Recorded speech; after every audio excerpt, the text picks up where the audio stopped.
Em 1889, o Brasil sofreu um golpe de Estado militar e se tornou uma república.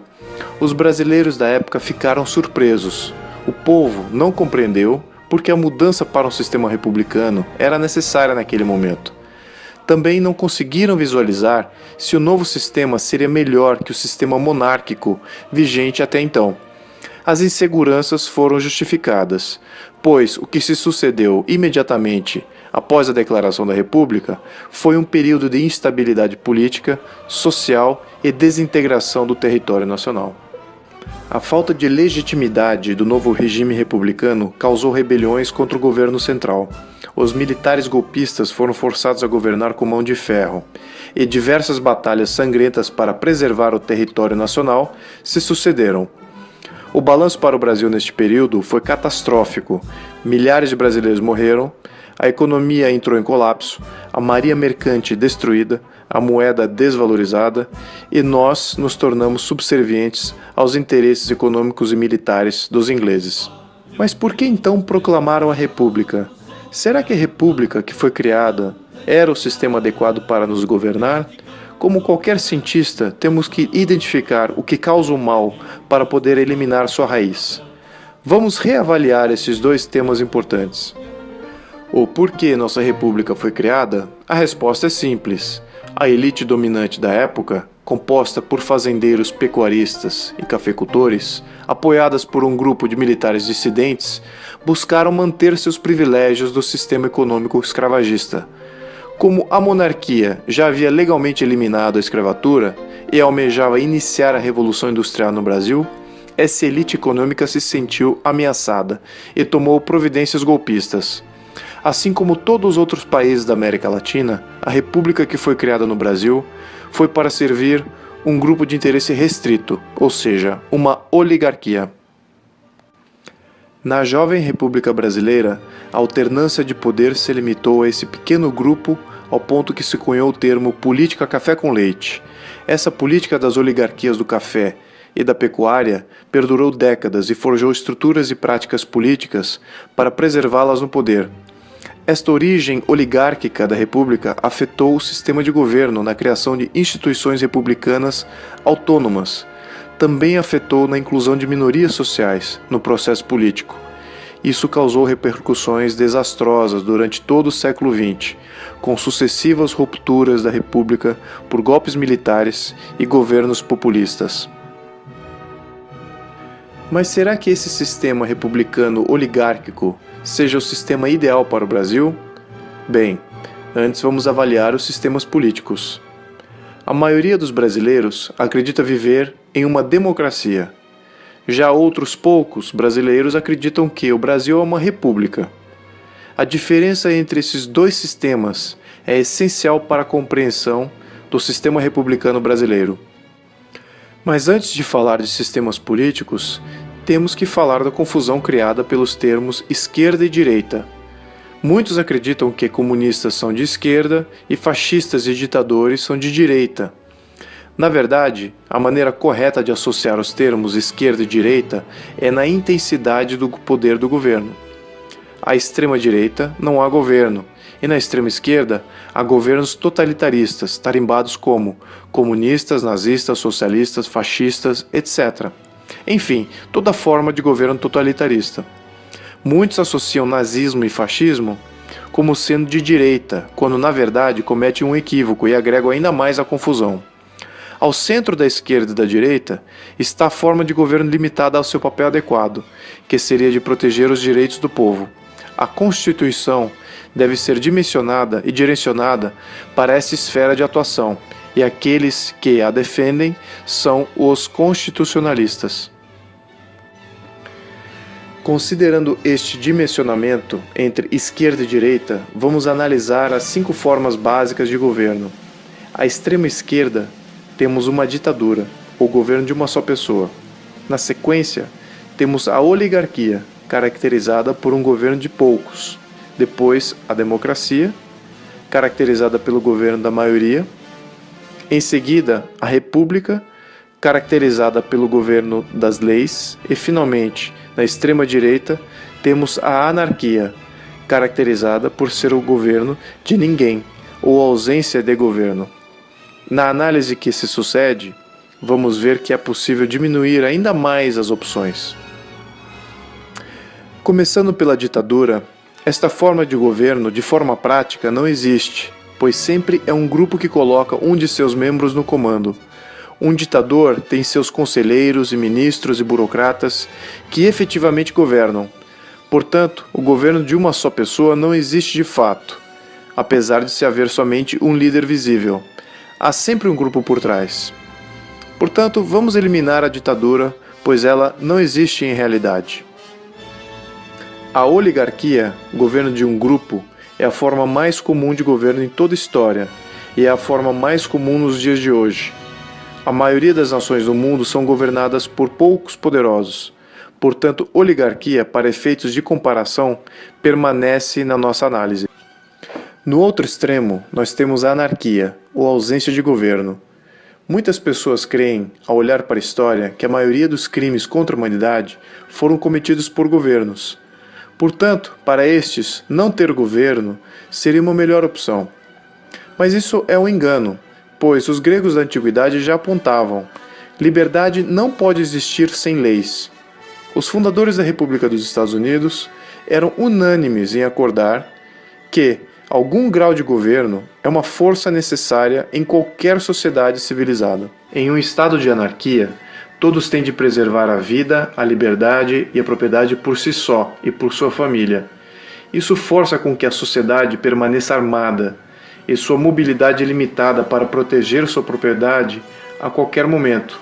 A sociedade moderna sempre delegou sua proteção para um xerife, uma força policial ou uma ala do governo que preserve as leis. Uma vez que as leis individuais tenham como ser aplicadas e protegidas pelo governo, as pessoas se tornam mais livres para sair de sua propriedade e trabalhar. Portanto, uma dose de governo faz com que todos sejam mais livres. Há alguns que preferem a anarquia, não porque eles não querem nenhum governo, mas sim porque eles não gostam do governo que têm. Usam a proposta de anarquia como uma ferramenta de mudanças revolucionárias. A condição de anarquia é muito como um vácuo, pois algo logo se apresenta para preenchê-lo. Os anarquistas manipuladores trabalham para desmontar as estruturas do governo que existe, com terrorismo, manifestações, saques, roubos, sequestros, até que se instale a instabilidade institucional. Tragicamente, as pessoas que vivem durante esse período de caos buscam apoiar aqueles que criaram a instabilidade, pois são os únicos capazes de parar com a baderna. Os anarquistas, então, criam um governo controlado por eles mesmos, uma nova oligarquia que tem mais poderes que o governo precedente ou até mesmo o poder total. Isso foi o que aconteceu na Rússia, onde os bolcheviques ajudaram Lenin a tomar o controle total, e na Alemanha, onde os camisas marrons criaram o caos que colocou Hitler no poder total. Mas a anarquia não é uma forma estável de governo, é somente uma transição para algo mais permanente para aqueles que visam o poder absoluto.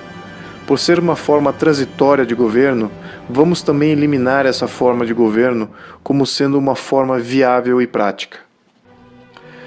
A palavra democracia vem de duas palavras do grego: demos, significando povo, e kraten, significando governo. Democracia, portanto, significa governo do povo, ou governo da maioria. Isso soa bem, mas suponhamos que a maioria do povo resolva eliminar a casa, negócio ou igreja de uma minoria. Obviamente, tem que ter um limite. O problema da democracia é que a maioria não é limitada. Se mais da metade do povo for influenciado a desejar algo contra a humanidade, em uma democracia, essa maioria realizará esse desejo, sem discussão. E na república? A palavra república vem do latim, res significando coisa e pública significa do povo. A coisa do povo subentende-se a lei. Uma república, de fato, é uma na qual o governo é limitado por lei, deixando o povo em paz. Na criação dos Estados Unidos após a Guerra de Independência, os fundadores da República Americana tiveram a oportunidade de criar o governo que desejassem. poderiam ter criado uma oligarquia para manter a si mesmos no poder. Alguns até propuseram que George Washington se tornasse seu primeiro monarca. Mas os fundadores conheciam bem a história das civilizações, sobretudo a grega e a romana, e escolheram o governo das leis, que é uma república, e foram contra o governo da maioria, de uma democracia. Por quê? Imaginem um grupo de pessoas invadem um terreno baldio em um país democrático. Os eleitores votam 10-1 pela perda de posse do imóvel em favor do grupo invasor. Em uma democracia, o proprietário original perderia seu direito de posse do imóvel. Imagine a mesma situação em uma república. O proprietário requeriria reintegração de posse ao governo, que por sua vez avaliaria o direito de propriedade do imóvel junto às leis, não à opinião pública. Portanto, mesmo que a maioria do povo quisesse que os invasores permanecessem no local e que tal proprietário perca a posse do bem, a lei preservaria o direito de posse do proprietário original e o terreno seria reintegrado. Tomando a República Norte-Americana como modelo, muitos ficam surpresos quando aprendem que a palavra democracia não aparece na Declaração de Independência dos Estados Unidos, nem mesmo na sua Constituição. Também não aparece na Constituição de nenhum dos 50 estados. Os fundadores dos Estados Unidos fizeram de tudo para não ter uma democracia. James Madison, pai da Constituição, anotou: democracias são palcos da turbulência e disputa, e nunca foram compatíveis com a segurança pessoal e os direitos da propriedade. Em geral, foram curtas em sua duração, assim como violentas em sua decadência. Alexander Hamilton concordou e afirmou: nós temos um governo republicano. A real liberdade nunca é encontrada no despotismo ou nos extremos da democracia. Samuel Adams, um dos signatários da Declaração da Independência, conclui: a democracia nunca perdura, logo ela se desgasta, se exaure e se mata. Os fundadores dos Estados Unidos não escondiam seu desdém pela democracia, pois eles sabiam que as democracias da Grécia Antiga produziram os maiores excessos de governo imagináveis. Em todos os casos de democracia, o sistema se corrompia para uma ditadura da maioria, depois a anarquia e, finalmente, para uma tirania na forma de uma oligarquia. O filósofo grego Solon, na época da Grécia Antiga, chegou a propor um conjunto de leis que toda cidade-estado deveria ter para não estar sujeita aos anseios voláteis de uma maioria. Algumas cidades gregas adotaram, em parte, alguns de seus conselhos, mas o sucesso deste modelo primitivo de república ecoou mais tarde, em Roma, na construção de uma república justa, com poderes limitados e extremamente inclusiva e tolerante das minorias. Roma iniciou sua história como uma monarquia etrusca, mas logo surgiu a ocasião de criar uma república, onde se limitava os poderes de seus líderes e assegurava direitos a todos seus cidadãos. O povo votava todos os anos e havia 2 líderes no Senado que dividiam o poder. Os senadores não eram remunerados e participavam do governo por prestígio e honra. Havia liberdade de culto e inclusão étnica de várias tribos europeias do Oriente Médio e da África. Esse modelo foi o propulsor do seu sucesso, tanto na sua expansão territorial como na sua prosperidade nos primeiros 500 anos.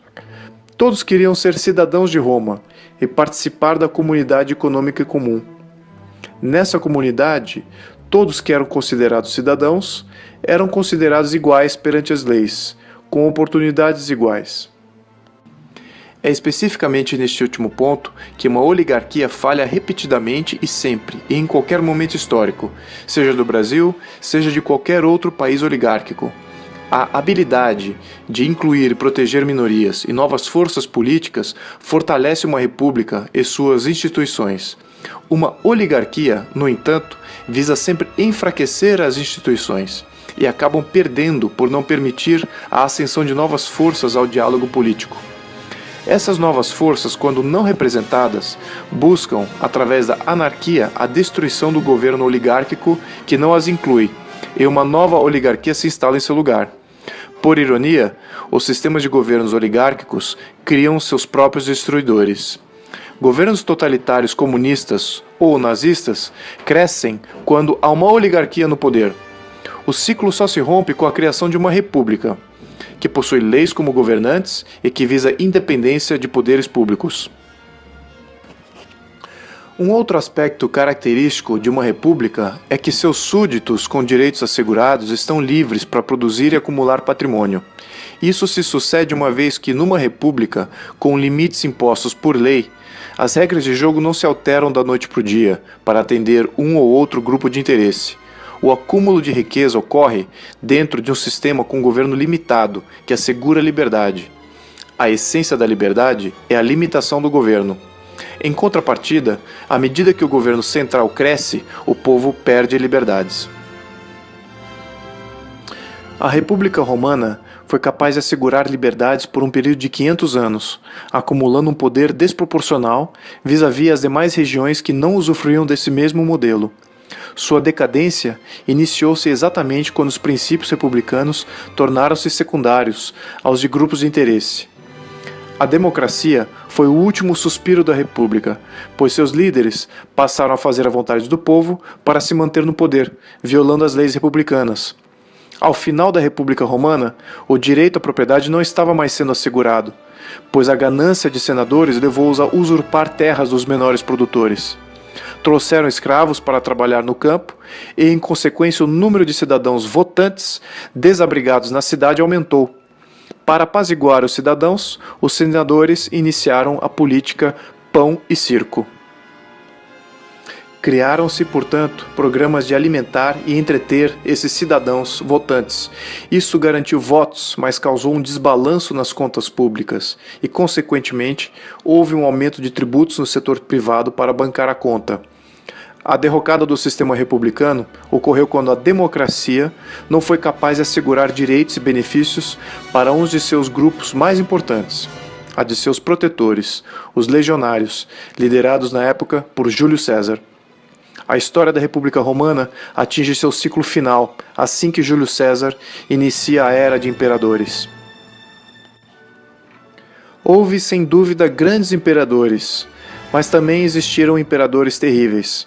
Na média, estes líderes totalitários contribuíram para a lenta, mas total devastação e humilhação de Roma até 450 d.C., quando foram saqueadas por bárbaros germânicos. A história de Roma foi a grande fonte de inspiração para a República Norte-Americana, pois Roma iniciou-se como república, tornou-se uma democracia e deteriorou-se para uma oligarquia totalitarista, onde sua história termina. Os fundadores da República Norte-Americana sabiam que a democracia era um sistema transiente de governo, entre república e oligarquia. Também sabiam que uma oligarquia fomenta a criação de outra oligarquia. Portanto, a democracia, assim como a oligarquia, não seriam capazes de proporcionar estabilidade de regras e liberdades durante longos períodos. Também sabiam que uma república, se mal desenhada, poderia se corromper. Isso comprometeria a independência dos poderes e o autocontrole de todo o sistema. Por isso, os norte-americanos incumbiram seus melhores mentores para formatar as leis e valores de base na criação de uma república versátil e duradoura. Em nossa análise, vemos que uma democracia não é sustentável a longo prazo. Ela é somente uma transição de um governo republicano com limites para um governo oligarca de excessos, e teremos que eliminar essa opção como um sistema viável de governo. Portanto, nos resta duas opções de sistemas de governo: uma república ou uma oligarquia. Dado este escopo mais limitado, quando voltamos ao nosso tema inicial, vemos que, em 1889, no Brasil, não houve a criação de uma república. Houve, na verdade, uma troca de chefia da oligarquia. Os oligarcas antes eram liderados pela monarquia, agora eram liderados por um de seus próprios. Em toda a América Latina, todas as repúblicas foram criadas por oligarcas, e todos os governos latino-americanos ainda são hoje considerados uma oligarquia, com diferentes graus de liberdade civil e limitações de governo. Em vários momentos da história de todo o país latino-americano, as oligarquias eram substituídas por outras, mais ou menos totalitaristas. A história recente de países como a Venezuela ressalta esse ciclo de colapso sistêmico. Depois de viverem por décadas debaixo de uma oligarquia clientelista, os venezuelanos hoje vivem debaixo de uma oligarquia totalitária socialista. Países como o Brasil, assim como os demais da América Latina, passaram por várias trocas de uma oligarquia para outra desde a proclamação de sua primeira república. Desde então, houve rupturas da Constituição e novos modelos oligárquicos implementados. Nosso modelo oligárquico de hoje é chamado de a Sexta República. Mas no Brasil, ao contrário do que ocorreu em outros países da América Latina, estes eventos de ruptura fizeram com que o Brasil desenvolvesse instituições independentes, cada vez mais transparentes.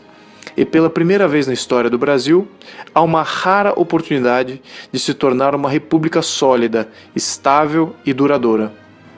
Mas ainda há as ameaças de forças totalitárias antigas que comprometem essa oportunidade. Essas forças sabem explorar a natureza frágil de uma república em formação. Caso essa jovem república não seja capaz de eliminar a possibilidade da ressurgência de mais um regime totalitário na nossa história, o final desta sexta tentativa de república estará próximo. Desvio de dinheiro público, o aparelhamento das instituições públicas e a manipulação de leis para favorecer um partido político são um retrocesso na conquista de uma república de fato e fortalecem uma oligarquia que caminha para o totalitarismo. As leis que constituem uma república e regem suas instituições têm de ser aplicadas e monitoradas a todo momento. O modelo tem de ser dinâmico para poder ajustar às novas demandas históricas e absorver movimentos que alimentam a base dos anarquistas. O ciclo de nascimento, evolução e eventual derrocada de um sistema político segue infalível, assim como o ciclo lunar. O desafio maior está em mostrar ao povo estes ciclos. Os riscos a todo momento são complexos e obscuros, até que nos dias de hoje somente poucos detêm sua total compreensão. Enquanto esse conhecimento não seja levado à luz das massas, a tirania segue crescendo nas sombras. Então, qual o modelo adequado para o Brasil? Se perguntarmos a Benjamin Franklin, pai da República Norte-Americana, ele diria: uma república, se vocês conseguirem preservá-la.